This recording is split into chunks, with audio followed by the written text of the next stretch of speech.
la plupart des chips sont fabriqués au Taïwan. Il y a la réindustrialisation européenne et française qui est en train de s'opérer. Cette industrialisation, dans ma conviction vraiment profonde, ne pourra pas se faire en Europe. L'Europe va rapatrier certains métiers, mais elle ne va pas garder tout. Parce que structurellement, ils ne pourront pas concurrencer certains marchés. Aujourd'hui, le secteur est en train de mettre en place du co-développement, de la co-traitance. La plupart des industriels aujourd'hui possèdent un bureau d'études ou s'appuient sur un bureau d'études tunisien avec des compétences tunisiennes. Il y a beaucoup d'entreprises aussi, des multinationales qui sont en Tunisie et qui ont créé leur boîte de développement. J'estime que c'est un secteur clé, c'est un secteur phare, c'est un secteur porteur.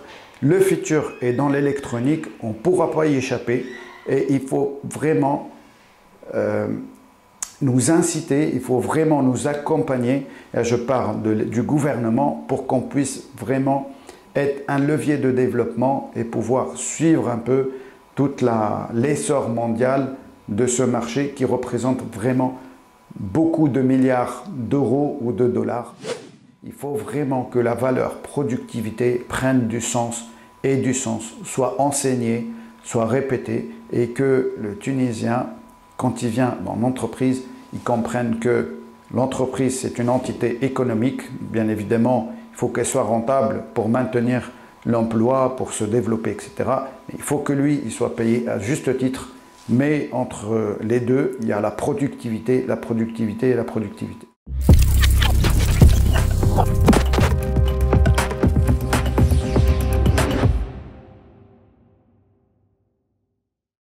Walid Ben Amr, je suis président fondateur de la société La Pratique Électronique et je préside pour le moment le cluster des industries électroniques et l'Antica depuis sa fondation en 2017.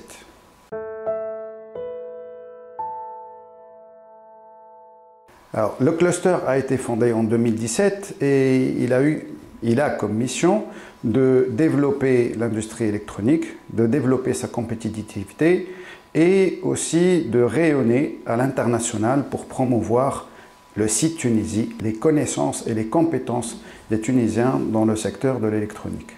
On a choisi volontairement de choisir l'écosystème électronique tunisien, c'est-à-dire les fabricants de cartes électroniques aujourd'hui, les sociétés qui montent des composants sur des cartes, donc la structure électronique, la fabrication électronique, mais aussi les universités, les centres techniques, donc les universités comme l'ISTIC, par exemple, Boursedria, les centres techniques, le CETIM, le CERT, et aussi d'autres acteurs qui ont de près ou de loin une relation avec le secteur de l'électronique, notamment des entreprises qui font de la formation professionnelle, etc.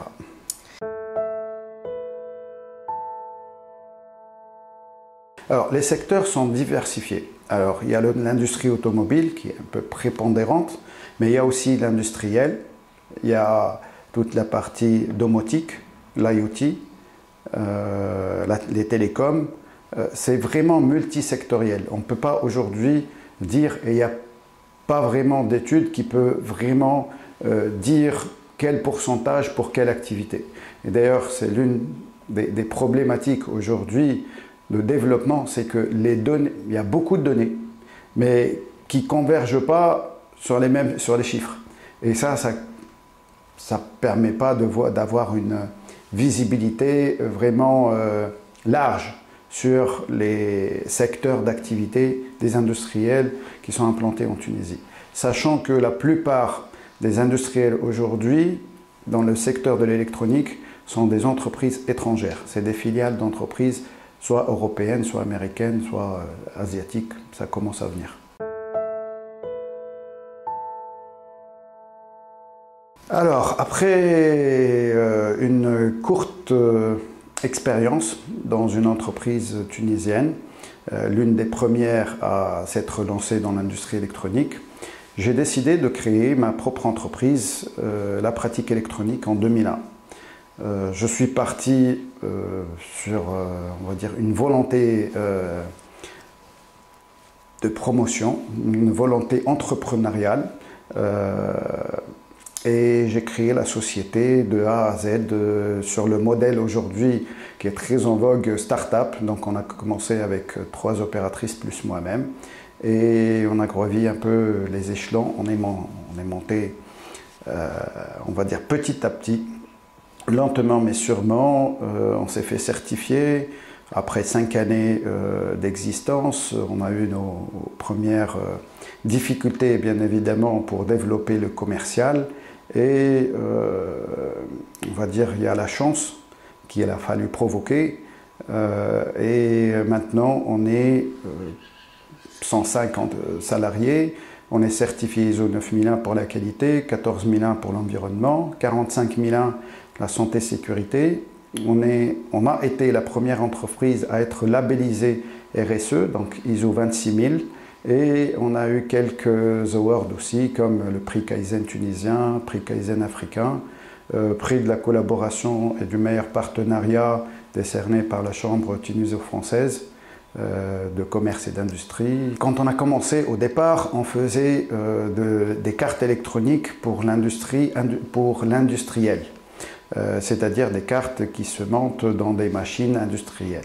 Après, au fur et à mesure de l'expérience et puis de la prise d'expérience, de l'expertise, de la compétence métier, on a un peu modifié notre cible de marché et on est allé vers les produits un peu plus de niche.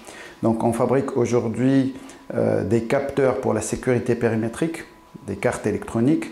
On fabrique aussi dans la communication, des cartes pour la communication, exemple des platines de DJ, etc. Ça reste toujours dans des marchés de niche. Et on fabrique des cartes pour l'extraction hydraulique. On fabrique aussi quelques produits pour du ferroviaire. Et depuis très récemment, donc depuis 2 ans, on est rentré sur l'industrie automobile. C'est une nouvelle étape, une étape qui a été, on va dire, nécessaire pour pouvoir maintenir une évolution de l'entreprise et pour pouvoir aussi porter l'entreprise vers un nouvel essor. Alors, en Tunisie, aujourd'hui, on fait partie des rares entreprises vraiment tunisiennes à être dans le secteur. Et on a axé notre travail au départ commercial sur la France, historiquement, avec les relations, avec la langue, etc. Aujourd'hui, le positionnement il est un peu différent. Aujourd'hui, on est en train de chercher des clients plutôt européens, américains, avec un premier client depuis quelques années. Et aussi, on est en train de se tourner vers l'Asie, notamment avec la conjoncture actuelle et les effets qu'on est en train d'entendre presque heure par et de suivre presque heure par heure.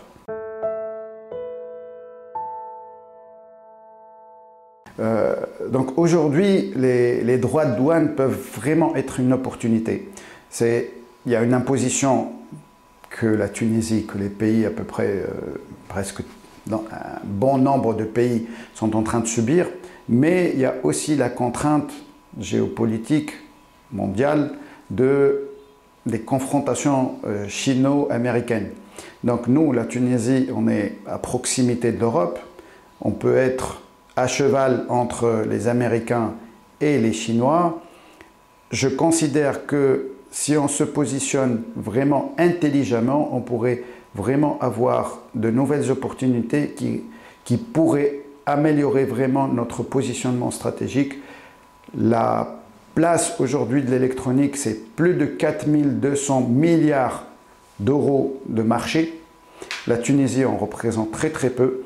Et l'objectif, l'un des objectifs du cluster justement, c'est de promouvoir cette industrie et c'est de prendre de plus en plus de place parce que les compétences sont là, la matière grise est là, on a de très très bons ingénieurs, on a de très très bons techniciens.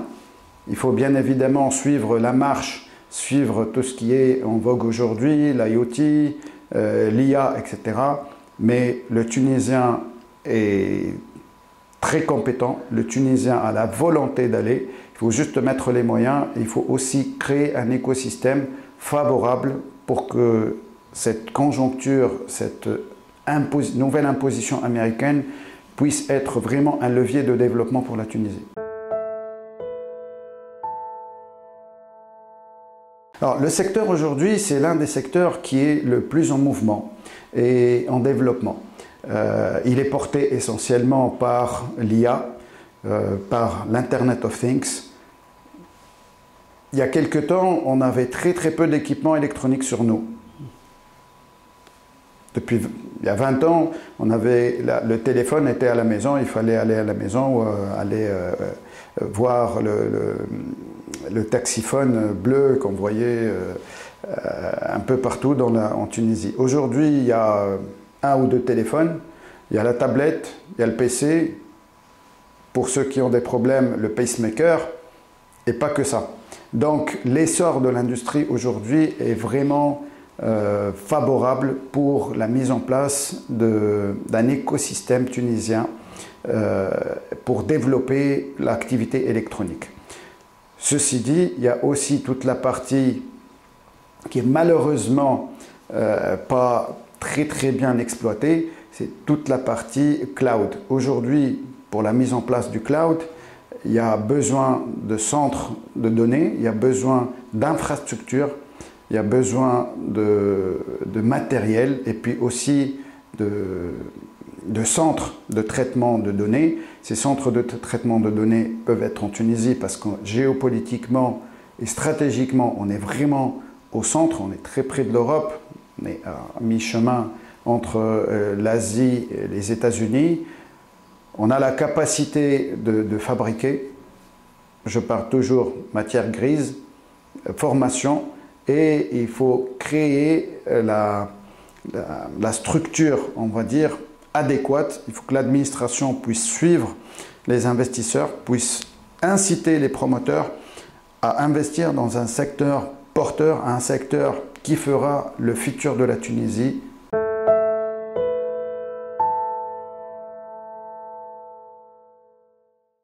Alors, les forces du secteur électronique tunisien aujourd'hui émanent de plusieurs éléments tangibles et vraiment sur lesquels on peut s'appuyer. D'abord, il y a l'université. Aujourd'hui, l'enseignement universitaire tunisien est un enseignement qui est vraiment pas l'un des meilleurs, mais il est encore améliorable, heureusement. Mais on a des ingénieurs sur lesquels on peut compter, moyennant bien évidemment quelques ajustements et quelques formations terre à terre. C'est améliorable et on peut encore avancer. Il y a aussi le système douanier, malgré qu'il y a des freins, des barrières, peut-être essentiellement dû au quotidien, mais il y a un système qui tourne, le système Senda est un système performant. Il faut vraiment l'améliorer aujourd'hui pour qu'il puisse suivre un peu les développements technologiques, le besoin des industriels, mais il pourrait être aussi un avantage. L'avantage aussi d'avoir des pôles technologiques. Le pôle Razela, le pôle mécatronique de Sousse, le pôle de Sfax sont aussi des éléments favorables. La mise en place des zones industrielles dédiées, c'est aussi quelque chose qui donne un plus au site Tunisie. Il y a des améliorations à faire, on est bien conscient de ça. Et on est en train de pousser justement, dans le cadre de nos travaux au sein du cluster, on est en train de rédiger un pacte en partenariat avec le ministère des Industries, des Mines et de l'Énergie pour prouver un peu que le privé, les industriels tunisiens s'engagent vraiment à mettre en place un programme de développement. Et pour aussi inciter, le ministère inciter aujourd'hui le gouvernement à nous accompagner dans ce développement, dans cet essor. Ceci se traduit aussi par les appels de pied. On a beaucoup d'appels de pied d'industriels, notamment aujourd'hui sur le concret d'industriels allemands. On a une grande industrie qui s'est implantée dans la zone industrielle d'Enfida. C'est quelque chose très important pour la suite. Parce que c'est le plus grand sous-traitant dans le domaine de l'électronique allemand qui, lui, par ricochet, va ramener d'autres industriels, que ce soit dans l'électronique ou des métiers connexes à l'électronique. Parce qu'avec l'électronique, il y a la plasturgie, il y a la mécatronique, il y a aussi les emballages pour l'intégration des produits. Il y a vraiment, les emplois indirects peuvent aussi être un élément très important dans la diminution du nombre de chômeurs en Tunisie.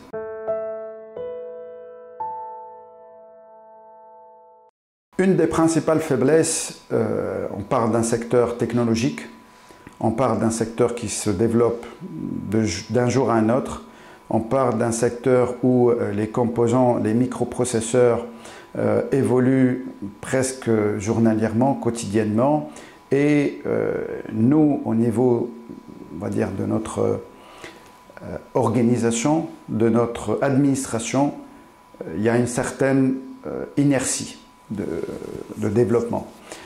Cette inertie est un frein. Cette inertie peut provoquer un peu la perte de confiance d'investisseurs qui, aujourd'hui, étant implantés, ceux qui sont implantés, ils rencontrent des difficultés et ils ont du mal à comprendre un peu le pourquoi du comment. Et encore, ils sont là, donc il faut les garder. Je pense qu'on arrivera à les garder, mais ceux qui viennent de l'extérieur, c'est vraiment certaines fois problématique d'avoir certains agréments, d'avoir des autorisations. Il faut des délais qui sont pour certains non limitables, non limitables dans le temps, et ça, des investisseurs qui viennent vraiment pour créer une entreprise, ils ne peuvent pas comprendre qu'on ne peut pas donner des délais à une autorisation de bâtir par exemple, ou à une autorisation de protection pour pouvoir entamer la production. C'est vraiment problématique. Aujourd'hui, pour pouvoir améliorer un peu le positionnement de la pratique électronique, avoir beaucoup plus de stabilité, beaucoup plus de stabilité sur les marchés, il faut vraiment donner accès au marché tunisien dans la définition un peu des cahiers de charges pour la STEC, SONED et différents autres marchés. L'accès à ces marchés aujourd'hui, étant une entreprise totalement exportatrice, d'abord n'est pas évident, même s'il y a les 50% de possibilités de mise sur le marché, il y a des difficultés pratico-pratiques qu'il faut essayer soit d'alléger, soit de comprendre, parce que l'industriel tunisien, il a besoin vraiment du soutien de l'État. Aujourd'hui, réellement avoir des incitations pour baisser les taxes, c'est bien, ça permet d'avoir un peu plus de trésorerie, etc. Mais je pense que structurellement, si on donne accès au marché tunisien, des entreprises d'État, ça serait vraiment quelque chose qui va permettre aux industriels d'investir encore, d'avoir un peu plus de stabilité, de visibilité, parce que c'est des marchés qui sont renouvelables, et ça donnerait un peu plus de l'Est pour pouvoir commencer avec sérénité et pouvoir aller exporter cette technicité, ces compétences vers les marchés européens et autres qu'européens, africains notamment, parce que les compteurs, etc., il y a vraiment des compétences et il faut les exploiter pour pouvoir démarcher de nouveaux marchés qu'on n'a pas encore exploités jusqu'à présent.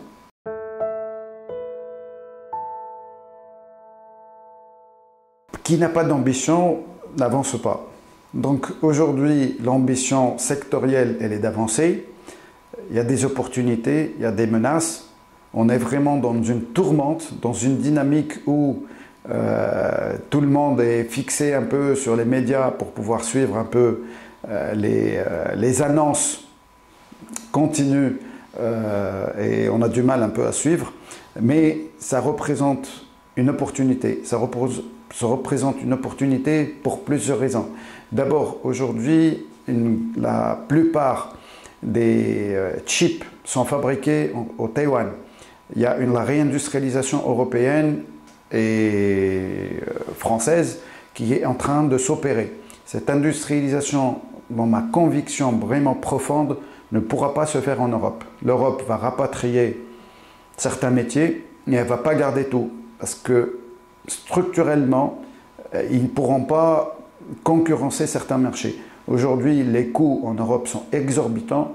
La Tunisie peut présenter des coûts un peu moins élevés et avec des compétences, avec un savoir-faire, avec un ancrage, parce qu'il y a encore des jeunes qui souhaitent vraiment s'installer en Tunisie et ils ne souhaitent pas partir. Même s'il y a des personnes, c'est des choix, il y a des jeunes qui sont en train de partir, il y a des compétences qui sont en train de partir, mais ces compétences ne seront que d'un grand apport parce qu'ils vont s'implanter, ils vont être embauchés par des industriels, par des GAFAM, etc. Et ils peuvent aussi contribuer à l'essor et à la mise en place de certaines industries, de certaines activités, développement, R&D, innovation et par la suite production et employabilité. Donc pour moi, c'est une opportunité qu'il faut saisir, mais il faut vraiment prendre les choses intelligemment, savoir se positionner et la communication aujourd'hui est importante par rapport à tout ça. La communication, on est en train de le voir et même d'apprendre de M. Trump, elle est ce qu'elle est, moi je n'ai pas de jugement là-dessus, mais il y a aussi la communication de la Tunisie, la communication de la FIPA, la communication du ministère des Industries, des Mines et de l'Énergie, et puis des organes aussi de promotion, de nos ambassades, de nos attachés commerciaux à l'étranger. Il faut travailler tout ça, il ne faut plus vendre la Tunisie comme l'image du dromadaire dans le Sahara, chose qu'on voit dans la plupart de nos ambassades. Il faut peut-être changer le mindset, il faut regarder différemment la Tunisie. La Tunisie, oui d'accord, moi je suis fier, je viens d'une ville côtière, d'habiter à côté de la mer et d'avoir la chance d'y aller quand c'est possible. En étant entrepreneur, on n'a pas toujours la chance d'y aller.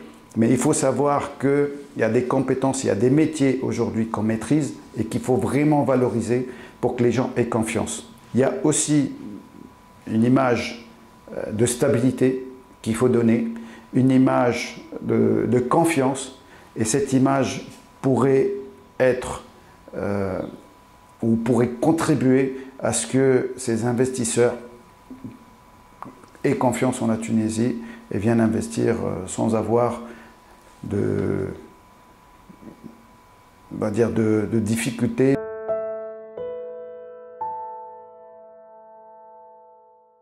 Alors, les menaces aujourd'hui, elles sont essentiellement d'ordre, je vais dire, de confiance, entre guillemets. C'est l'image que véhicule le pays. Certaines fois, on est confronté à une législation qui surprend. Une législation qui ne donne pas une confiance, qui ne nous permet pas d'avoir une visibilité sur une période assez raisonnable. Quand je dis visibilité, il faut vraiment qu'on ait une budgétisation ou qu'on ait une vision sur 3 années. Aujourd'hui, si la législation, par exemple fiscale, change d'une année à une autre, c'est vraiment une difficulté. On est au centre de la tourmente des contrats, CDI, CDD, etc. C'est quelque chose de très important. Il est vrai qu'un contrat CDD de 4 ans, la durée est hyper longue. Par contre, comme pour la législation des chèques, je pense que le législateur aujourd'hui n'a pas mesuré les difficultés pratiques pour la mise en place de tout ça. Et puis, il y a aussi le timing.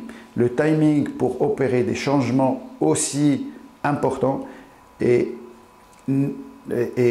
fondamental à prévoir. Il fondamental il est fondamental d'imaginer les scénarios. Là où on veut aller, ok, c'est noble, mais pour y aller, il y a certaines difficultés. Ces difficultés, les Tunisiens peuvent les comprendre, un étranger ne peut pas les comprendre.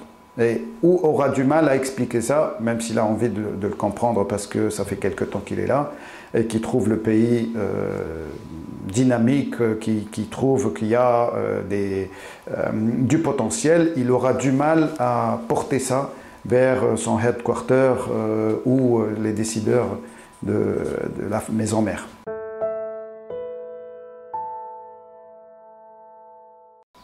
Moi, je viens d'une famille d'entrepreneurs et j'ai eu l'avantage de vivre dans ma petite expérience en étant jeune la transition du secteur textile, donc de la sous-traitance et on va dire de la fragilité de ce mode de fonctionnement. Aujourd'hui, l'électronique et certains autres secteurs ont muté de la sous-traitance pure et dure, panier garni, fourniture de l'ensemble des besoins et vendre de la matière première, vendre de la main-d'œuvre, de l'ouvraison. Aujourd'hui, le secteur est en train de muter. Aujourd'hui, le secteur est en train de mettre en place du co-développement, de la co-traitance. La plupart des industriels aujourd'hui possèdent un bureau d'études ou s'appuient sur un bureau d'études tunisien avec des compétences tunisiennes. Il y a beaucoup d'entreprises aussi, des multinationales qui sont en Tunisie et qui ont créé leur boîte de développement. Le tissu start-up et tout ce qui a été fait pour avantager la mise en place de start-up, pour passer le cap entrepreneurial d'un jeune qui a une idée et qui va créer son propre produit, sont très importants pour pouvoir maintenir un secteur, pour pouvoir maintenir une compétitivité et puis aussi pour que le donneur d'ordre puisse avoir un ancrage, non pas territorial, on le souhaite, mais aussi un ancrage avec l'entreprise avec laquelle il collabore. Ça, c'est très important. Je pense que la leçon a été appréhendée. On a compris un peu de nos erreurs sur d'autres secteurs et le positionnement est en train de changer. Sinon, il a changé pour plusieurs industriels déjà implantés. Alors, la Tunisie est un petit pays mais en surface terrestre, on va dire en nombre de mètres carrés. Par contre, en termes de savoir-faire, de compétences, on a plusieurs compétences. Des compétences universitaires, un appui sur des infrastructures de formation qui sont à la pointe de ce qui peut se faire et aussi des industriels qui croient fortement en leur pays et dans la jeunesse. À l'opposé, on va dire, on a des concurrents, on a de la concurrence qui vient de l'Égypte, du Maroc notamment, pour ne parler que de ces deux pays. Nous, on va dire, la possibilité et le mindset tunisien, il est beaucoup plus porté sur l'export, sur la collaboration. On est ouvert. On ne cherche pas uniquement à travailler sur le marché local, parce que le marché local est tout petit. Aujourd'hui, pour garder un peu les marchés, pour qu'on ne puisse pas avoir des donneurs d'ordre réfléchir à se positionner en Tunisie, au Maroc ou en Égypte. Il faut vraiment travailler sur la législation. Il faut inciter ces industriels à rester en Tunisie et à avoir une visibilité et à croire dans le trust, dans la confiance que peut véhiculer le gouvernement vers ces industriels. Cette confiance, elle peut être même d'ordre, on va dire, politique, d'ordre gouvernemental. Le gouvernement s'engage, le gouvernement croit et ces industriels auront confiance dans le site Tunisie. L'expérience qu'il y a eu entre le mouvement d'entreprise de Chine vers la Thaïlande, la Chine, le coût de la main-d'œuvre est en train d'augmenter très sensiblement. Donc il y a eu un transfert de la Chine vers la Thaïlande, vers l'Inde, entre autres, pour éviter que ces coûts et où cette même logique se passe en Tunisie. Il faut vraiment travailler sur un truc hyper important sur lequel ça fait quelques années que le patronat, que les industriels sont en train de pousser, de vouloir pousser, mais on y arrive, mais pas autant qu'on le souhaite, c'est la productivité. Il faut vraiment que la valeur productivité prenne du sens et du sens, soit enseignée, soit répétée, et que le Tunisien, quand il vient dans l'entreprise, il comprenne que l'entreprise, c'est une entité économique. Bien évidemment, il faut qu'elle soit rentable pour maintenir l'emploi, pour se développer, etc. Mais il faut que lui, il soit payé à juste titre. Mais entre les deux, il y a la productivité, la productivité et la productivité. Alors, le brin de Tunisie, c'est quelque chose sur laquelle on est vraiment en train de mettre beaucoup d'énergie à développer et à mettre en place quelque chose qui puisse être valorisé et qui puisse vraiment avoir du sens. Il faut absolument dans ce brand communiquer, mais communiquer différemment. Avoir un PUV qui soit solide, qui puisse véhiculer un peu les valeurs de l'industrie, les valeurs qu'on a en Tunisie, les valeurs sur lesquelles on est vraiment axé. Il y a un ancrage. Cet ancrage, il pourrait avoir du sens dans le fait d'évoquer plusieurs points très importants pour les investisseurs et puis même pour les gouvernements étrangers. C'est la compétitivité aujourd'hui qu'on a, les compétences, le tissu universitaire, les centres de formation, la législation tunisienne. Je parle bien de la législation qui est en place. Après, il faut aussi agir sur l'administration pour diminuer l'inertie, mais tout ça avec un bon plan, avec une organisation différente de ce qu'on a vu depuis quelques décennies, est nécessaire, est fondamentale et ne pourra qu'être bénéfique pour pouvoir avoir un branding, un slogan pour le secteur verra le jour, je pense, après la rédaction du pacte des industries électroniques, pacte de compétitivité des industries électroniques, qui verra le jour, je pense, je l'espère, vers septembre de cette année 2025.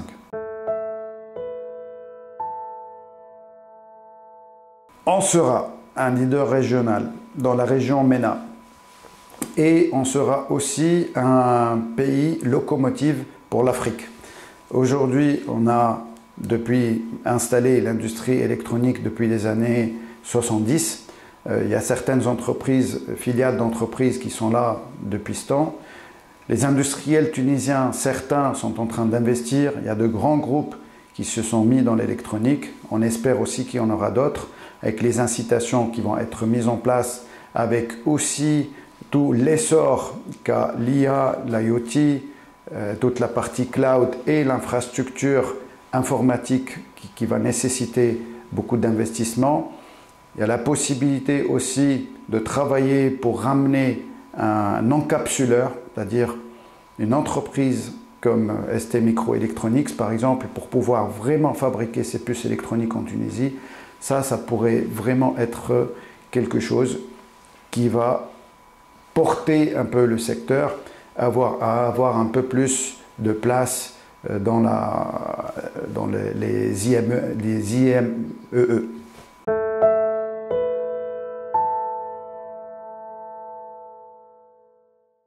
D'après moi, la première priorité, c'est le port de Rades. En fait, si on arrive à désengorger ce port, la plupart aujourd'hui des donneurs d'ordre, la plupart des grands marchés sont des marchés qui nécessitent du flux tendu. Un flux tendu ne peut pas être maintenu, ne peut pas être garanti si l'infrastructure aujourd'hui du port de Rades ne suit pas. Il y a eu aussi, pendant plusieurs années, des avancements, on va dire théoriques, des avancements d'études sur le port d'Enfida. Le port d'Enfida n'a pas été mis en place depuis une douzaine d'années.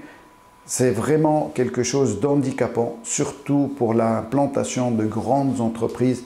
Si on veut ramener des gros donneurs d'ordre comme des fabricants d'industrie automobile, Stellantis, Volkswagen, Renault, etc., enfin, peu importe le brand, il faut vraiment qu'il y ait un port en haute mer moderne et qui puisse suivre les avancements, les technologies aujourd'hui qui s'opèrent dans différents ports européens, même marocains, pour citer un pays qui n'est pas très loin de chez nous. Je pense qu'il faut agir sur un cadre global, un cadre qui puisse avoir une visibilité, un engagement de l'État sur une régularité ou sur une vision avec une stabilité. Aujourd'hui, on ne peut pas changer l'imposition d'une année à une autre. Le code d'incitation aux investissements, il faut qu'il soit revu. Le cadre juridique aussi des entreprises doit être revu. Aujourd'hui, en Tunisie, on ne dispose pas d'entreprises comme les SAS qui existent en Europe. Les SAS peuvent vraiment donner un peu plus de boost pour la création, pour le type de création d'entreprise. Et c'est important pour les jeunes, pour leur donner un peu plus de possibilités d'investir avec un peu moins de risques que les SA qui sont un peu lourdes ou les SARL, là où il y a certaines limites qui peuvent aussi bloquer.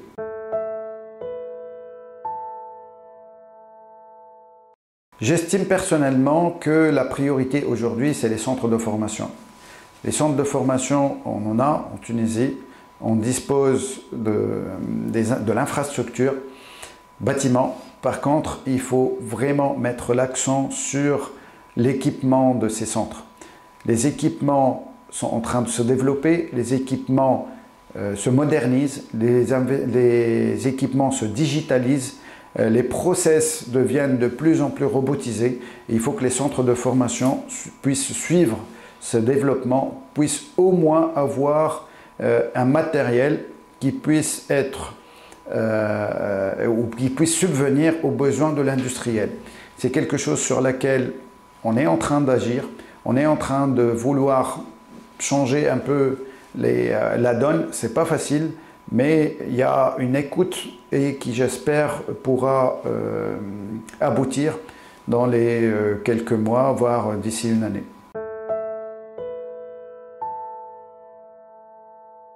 J'estime aujourd'hui que la formation universitaire est assez costaud et permet vraiment d'avoir des ingénieurs et des techniciens supérieurs, des techniciens qui ont une possibilité d'innover, une possibilité de création de produits, d'imaginer certaines solutions vraiment uniques et de pouvoir les homologuer et mettre en place des brevets là-dessus. Là où aujourd'hui il y a à travailler, c'est la mise en place d'une législation pour pouvoir breveter, et quand je dis breveter, c'est vraiment dans le sens technique, des centres de certification, des centres d'homologation de ces produits. Les SCCEM, on en a, il y a le CETIM qui a un centre de SCCEM, il y a le CERT qui a un centre aussi. Il y a une complémentarité entre les deux centres. Par contre, pour plusieurs autres tests, aujourd'hui, on est obligé de passer par des laboratoires européens. Ces laboratoires, il y a une notion de coût qui est exorbitant pour un jeune, pour une start-up, mais il y a aussi la notion de délai. Et si on arrive à mettre en place ces structures, je suis quasi certain que ça peut avoir du sens et ça peut même être rentable par rapport à l'investisseur qui va souhaiter investir là-dedans. Je veux bien qu'on ait la possibilité de choisir si notre industrie se digitalise. suit un peu tout ce qui se fait en intelligence artificielle, en IoT, etc., c'est plus un choix, c'est une obligation. Et pour que cette obligation puisse avoir du sens, il faut vraiment changer certains automatismes administratifs. On a la structure et le cadre juridique, on a le plan de mise à niveau, on a tout ce qui est ITP, etc. Mais ces incitations qui sont nécessaires aujourd'hui et indispensables prennent beaucoup de temps pour pouvoir étudier les dossiers, pour pouvoir avoir des remboursements. Ces remboursements, c'est de la trésorerie. La trésorerie, l'industrie aujourd'hui tunisienne, c'est un tissu de PME, etc. Et c'est très important de pouvoir accélérer un peu l'étude de ces dossiers, redonner du souffle à l'industriel avec cette trésorerie, la mise en place de ces avantages. Et aussi, il faut que le mindset change. Le mindset aujourd'hui du stylo et du papier ne portera plus ses fruits. Il fut un temps où le papier était nécessaire, le stylo était nécessaire. Aujourd'hui, il faut vraiment que dès l'enseignement primaire, que certains cours, certaines matières soient enseignés directement sur tablette, sur ordi, et que le futur ingénieur, le futur opérateur, etc., ait toujours l'automatisme de revenir vers la digitalisation, comme on n'a pas eu le choix aussi d'avoir des smartphones aujourd'hui sur lesquels une bonne partie des applications qu'on est en train d'utiliser au quotidien. Il faut aussi que dans l'entreprise, la plupart des procédures, la plupart des instructions, etc., soient digitalisées pour qu'on puisse vraiment suivre le cours mondial du développement de notre industrie. Plusieurs enjeux sont sur la balance. Il y a bien évidemment le 14001, donc l'environnement. Une bonne partie des industriels aujourd'hui tunisiens sont certifiés ISO 14001. Il y a la notion RSE. On a d'ailleurs une commission qui s'occupe de la responsabilité sociétale des entreprises. Et il y a aussi l'enjeu de la décarbonation et du bilan carbone. Donc on est très sensibilisé là-dessus.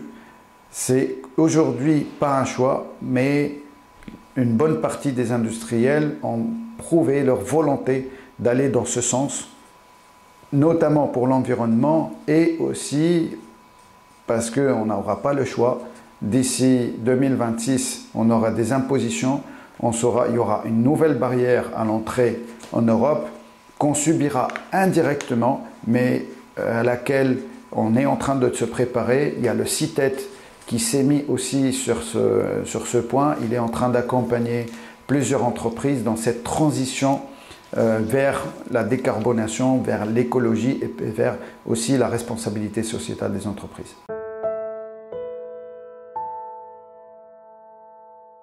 Moi, j'ai envie de poser une question à chacun d'entre nous. Combien d'appareils électroniques vous avez sur vous ou implantés dans votre corps? Pour certains, qui ont certaines difficultés. Je pense que la plupart d'entre vous répondra 1, 2, 3, 1 étant acquis. Aujourd'hui, tout ça, il a besoin d'être fabriqué. Aujourd'hui, le secteur électronique, depuis quelques années, n'a pas su vraiment se vendre et n'a pas su marketer. À l'inverse du secteur soft, les applications, tout ça, on a toujours entendu dire et on a été incité à utiliser certaines applications. On oublie toujours que ces applications ne peuvent pas fonctionner sans qu'il y ait une structure hard, une carte électronique derrière. Donc, comme dans les années 70, la Tunisie a cru dans le vêtement, dans l'industrie textile. Aujourd'hui, il est temps pour l'industrie tunisienne, pour le promoteur, pour monsieur tout le monde, pour qu'ils comprennent l'importance du secteur électronique, l'importance et du rôle de la Tunisie comme étant l'importance du rôle de la Tunisie pour avoir un peu plus d'essor, pour avoir quelque chose sur laquelle on peut s'appuyer pour enrichir, pour mettre en avant notre site tunisien. Donc, j'estime que c'est un secteur clé, c'est un secteur phare, c'est un secteur porteur. Le futur est dans l'électronique, on ne pourra pas y échapper et il faut vraiment